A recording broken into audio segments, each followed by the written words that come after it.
purpose of the money is fundamentally so you can live the life that you want to live outside. Making money cannot be the end goal of your life. And so ultimately, the money is just the means to ensure that you have the resources to do what else you want to do. And that's where you should need to focus on life and to just have enough money that you don't have to worry about that becoming a problem and you're being able to do what you want to do outside. So that's actually how I think about it. In nutshell, what did I talk? First of all, you should be a healthy mind and body. You should have making sure that by the end, you have taken care of yourself. You have planned and organized your finances, whereby you don't spend more than you have. Who can ignore financial wellness? And today, I'm so delighted to have Paavani Jella, who's going to talk about how we're going to approach 2025 in terms of making sure that your financial well-being is taken care of. If you see across the world, the number 2 stress of all is given by finances. Okay, it's the most stress causing factor, and that is finances. And what we have come across when you look at the current financial landscape, there are 4 major aspects to why people have not been able to achieve their financial goals, right? And one is financial literacy. Obviously, you don't know what you don't know, right? But investing in educating yourself is one of the first things, and not depending on CSC. So Paavani, I'm excited. Are you going to tell us all those 4 areas where we should focus on as we embark on 2025? Is that what you're going to do today? Yeah. So once we cover the major, see, it's like root causing, right? Unless you root cause, you cannot really identify where the problem is. So these 4 aspects, I think of it as a root cause. And then there are 4 steps to actually getting to the achieving those goals. And we have a 4-step plan where you set your goals, chart your plan, budget, build a budgeting plan, and finally execute it with an accountable partner, right? So we go about this in a very holistic manner. It's not a piecemeal basis where you come and say, okay, I need to make this much money, just tell me how to make it. It doesn't work like that, right? And you take the current... It's a journey, right? It's a journey. It's a marathon. It's not a sprint. When you want to build wealth, when you want to build your net worth, it's a marathon, and it's going to take time and discipline. That is what it takes.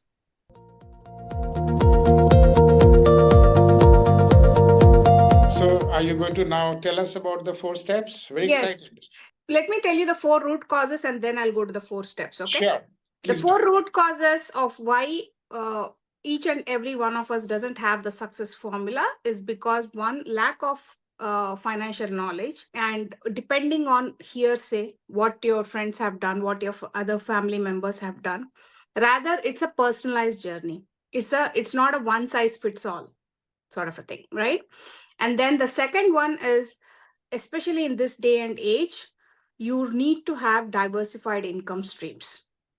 You cannot actually deal with only one single income. Okay, with there's a lot of insecurities and a lot of job market insecurities where even if both spouses are working in a family, sometimes it is the decisions that you make. Okay, you have a good career now, so let's go and quickly spend on stuff that is gone through peer pressure. Right? So diversified income streams and having an incremental income is very, very important. People talk a lot about protecting their assets, protecting their, accumulating their assets, but they don't talk about the income streams, which is actually the core source of buying these assets, right? So that is the second one. The third one is gender equality in financial decision making. You'll see that 61% of men are the ones who actually make financial decision, and they do not include their spouses. It's only 32% of women that actually take control of their finances. And I think you must have heard when both together they come, it's a very blossoming approach, blossoming fruits that you get out of this. So that is the third root cause. And finally, the fourth one is the macroeconomics. Why do you have to care on elections? Who wins? How does it matter? Why do you have to care about the US debt? Right? Why do you have to care if the baby boomers is the most upcoming age right now, who are going to start taking out social security income benefits, who are going to have Medicare benefits? How does this affect you? So this holistic approach of why you need to really take care of this matters. Cato Institute in Washington, DC have done a research where they said, okay, even if we try to, um, you know, impose taxes on people who are earning more than 500K, even 100% of taxes, even if you impose on them, we would still be short of 600 billion, deficit of 600 billion. So that is not that is not going to still work out. So what is the right way that you can do on factors that you can control versus factors you can't control, right? What is it that you can control? You can control your income. Okay, you cannot control time can only go forward, right? And rate of return is absolutely not in your hands, right? Maybe some CDs or some bonds which give you a fixed rate, but other than that, the market cannot specify how much it gives you, right? And finally, inflation, which is like your silent killer. It doesn't appear on your statements, but you should know that how your money, value of your money, is decreasing because of inflation. If it's on paper, doesn't mean you have $100. That $100 has decreased if you do not invest and if you do not protect it properly. So these are the four core causes.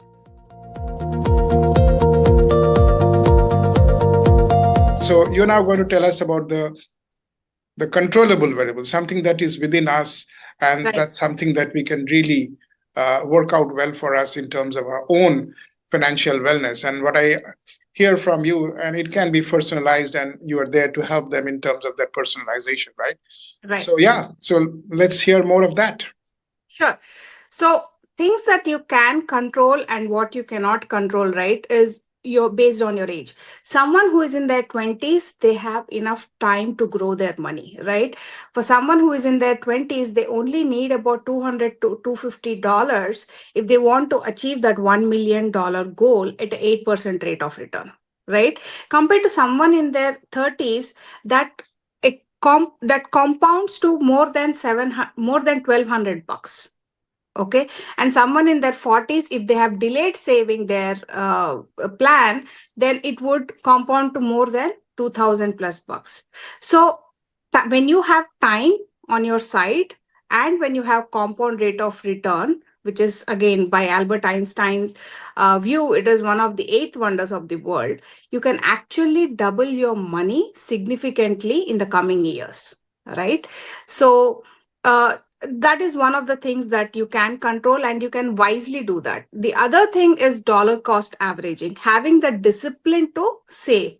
Now, irrespective of how the market performs, if you have the discipline to invest and save for yourself, in not just putting all your eggs in one basket, but properly diversify, that is the other thing that can help you. Now, finally, but not the least, is emergency savings. A lot of people, they go about building their financial house in the completely opposite way. Now, the right way, we'll be talking more about it on what is the right way. But we've immediately, the moment we start earning, we start investing in the stock market. We do not think about the risk factors or the risk mitigating factors. What if your car breaks down, right? Or what if you have an emergency repair that you need to take care of, or an unexpected medical emergency that you need to take care of? These emergency savings would actually come to your rescue at that point in time, rather than you dipping into a long-term plan that you don't know that how it will grow. The moment you take out any money from your long-term vehicles, or let's say your retirement vehicles, for example, for whatever reason, you are basically cutting short your growth and putting your retirement into risk, right? So all these factors are the ones, what you can control, and what you cannot control is obviously the rate of return and so on. Over time, you will make money, but you need to have a discipline of saving.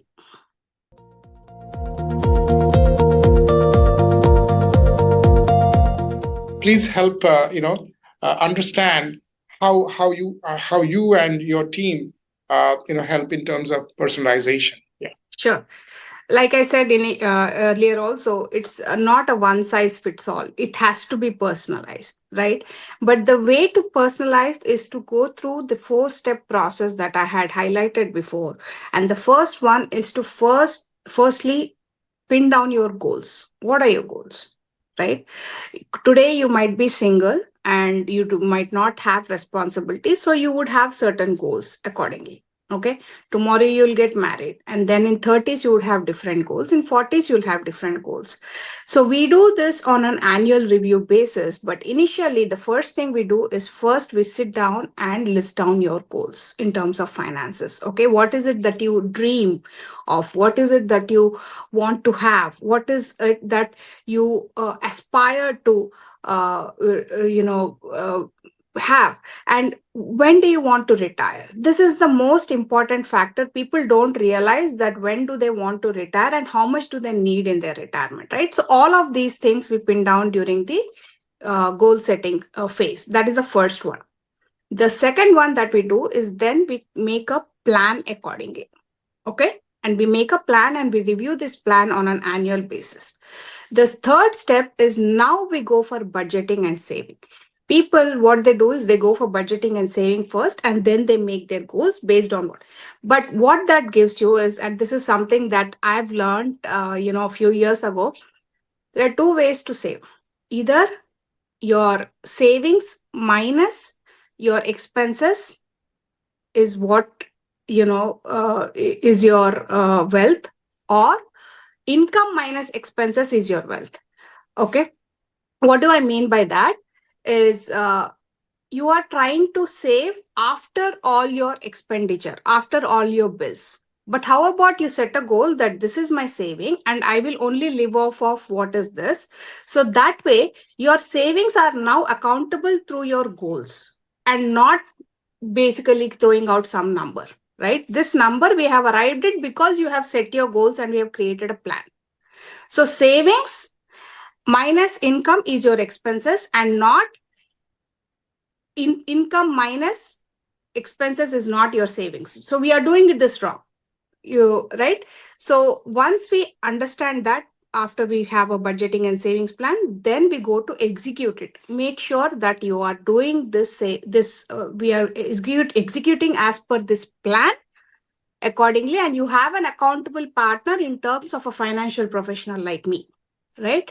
Because the whole point of having a financial professional to your corner is so that, okay, we are there to remind you, okay, this is what we had planned and this is what you were supposed to execute. Did you do that or not? If not, how can we help you? Where can we make those adjustments? So tell us a little bit how they can reach you. You are already in the CWC digital marketplace, right?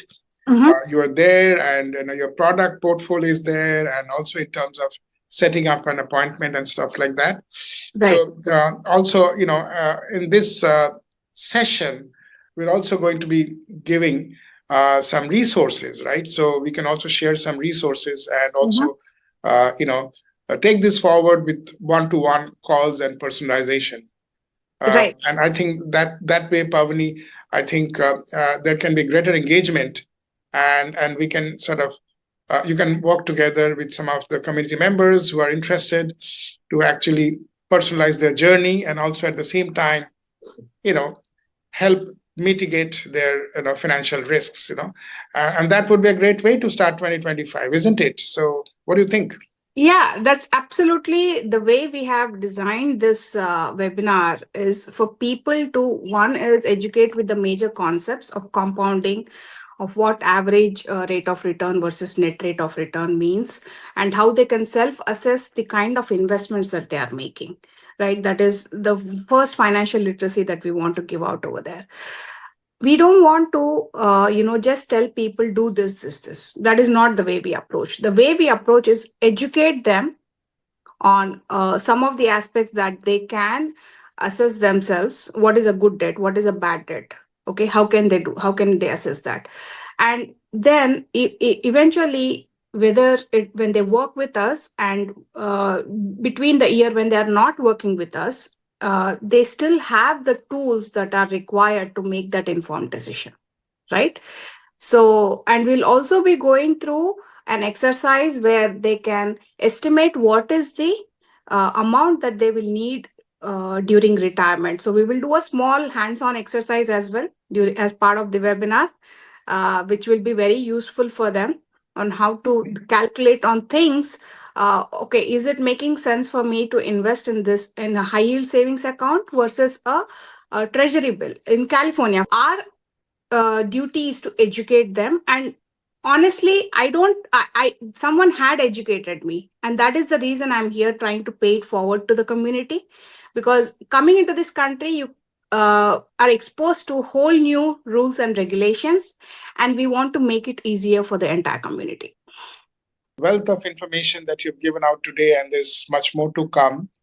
So, and we'll also be, inviting our members to get in touch with you, to dive deeper into this, and at the same time, make available the resources. Some of it we are also giving out through the wellness digital marketplace in CWC app, the CWC Khushi app. So I'm sure a lot of us have downloaded the app, and we are looking at the marketplace. But there's a request to everybody here to basically check in the app, go to the marketplace.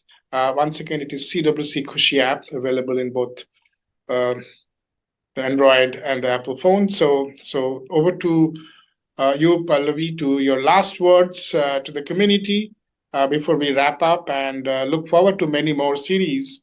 And I'm sure the next one is coming very soon. So last word from you, Paavani. Yeah.